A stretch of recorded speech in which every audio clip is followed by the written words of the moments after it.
I used to think silence was weakness. That's what people taught me directly or not. If you didn't speak up fast enough, loud enough, confident enough, you got written off. You got pushed aside.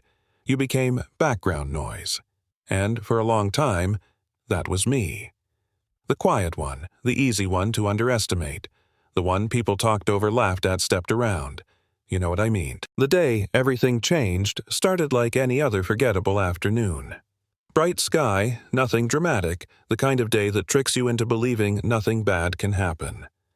I was walking through a small neighborhood park in Westbridge, earbuds, in music low, mostly just feeling the rhythm more than hearing it. I liked that.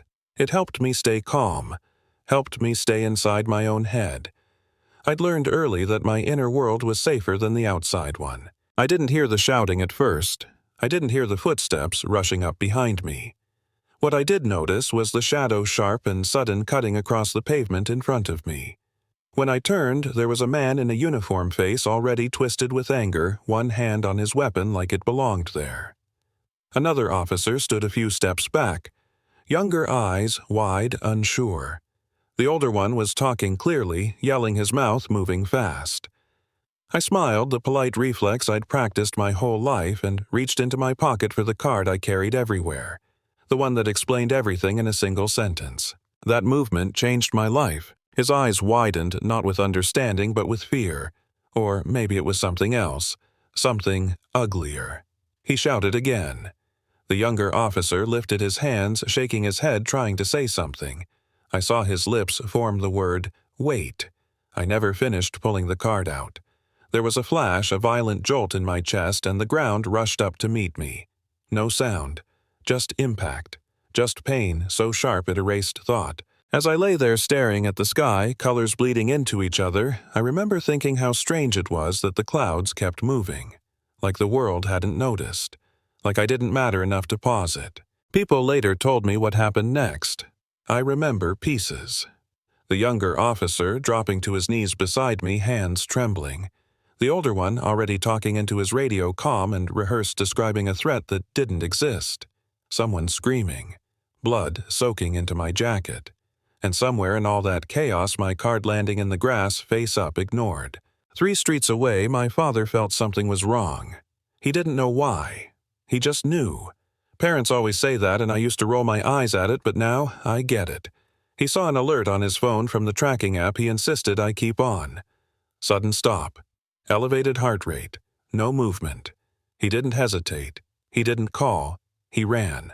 By the time he reached the park, flashing lights had turned the place into a bad movie set. Police tape. An ambulance. A crowd that pretended not to stare while staring anyway. He saw my shoe before he saw my face. He knew it instantly. He pushed past the tape, calm in a way that scared people. One officer tried to block him. The older one. The same one who'd shot me. My father looked at him and said one sentence, quiet but absolute. That's my child. The officer called me a suspect. Said I reached for a weapon. Said I was lucky to be alive. My father didn't argue. He just watched. He memorized. And then he did something that confused everyone there. He stepped back, nodded once, and left. That was the moment the story stopped being about what they did to me and started being about what they underestimated in him. At the hospital, I drifted in and out of surgery and sleep. Broken ribs, a damaged lung.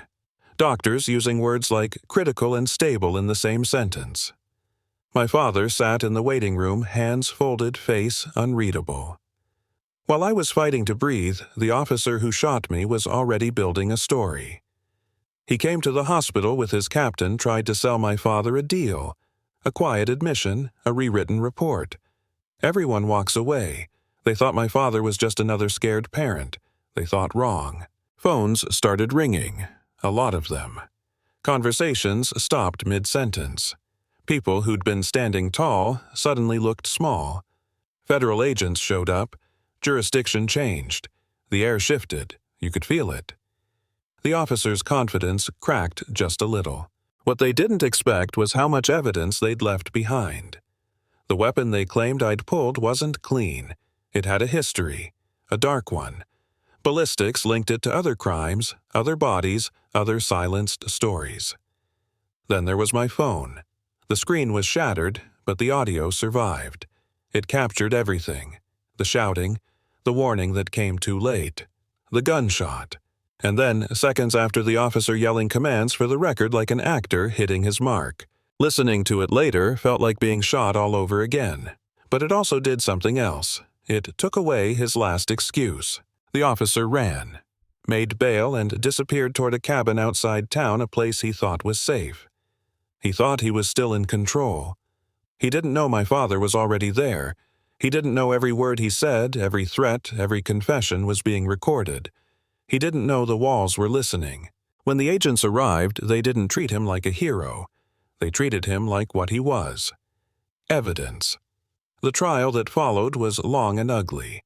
They tried to paint me as aggressive, tried to paint my father as dangerous, tried to paint the officer as a victim of circumstance.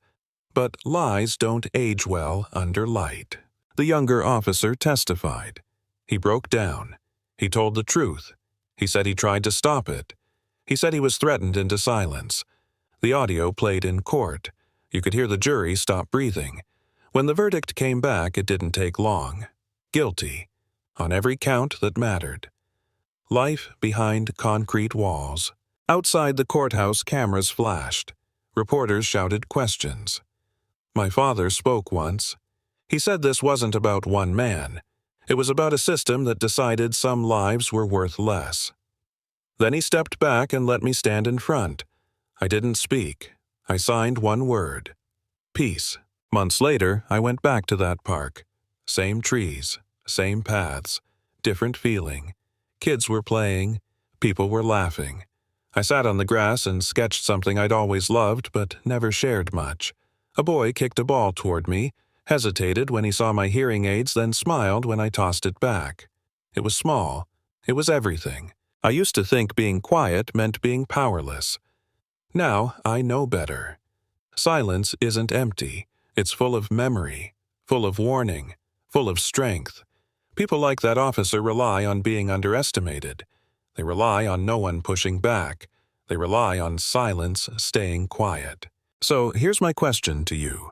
When you see someone being dismissed, talked over, judged before they're understood, what do you do? Do you look away or do you step in?